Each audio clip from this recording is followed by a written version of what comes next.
la synchronicité, c'est le rendez-vous des hasards et ce rendez-vous des hasards, en fait, tout le monde appelle ça des coïncidences, mais beaucoup appellent ça aussi la chance. Il y a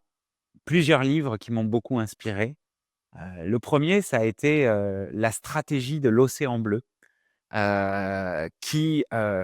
m'a fait conclure que, le plus important, c'était d'innover et que dans des poches d'innovation, on pouvait, adresser des nouveaux marchés d'une nouvelle manière, pricer de manière assez libre aussi en fonction de la valeur que tu apportes. Donc ça a été clé. Ensuite, il y a eu Zero to One de Peter Thiel qui explique la scalabilité et la méthodo pour y arriver. Donc ça aussi, ça a aidé beaucoup à ma construction. Ensuite, il y a eu beaucoup de livres sur le cerveau d'un chercheur portugais qui s'appelle Damasio, sur les neurones miroirs, sur la manière d'explorer, notre créativité, d'un point de vue, même presque biologique et donc du coup ça m'a beaucoup appris à comment fonctionne l'être humain, tous les livres de Damasio et ensuite, j'ai une bible, ce qui est, de Guillemant, c'est La route du temps, qui explique que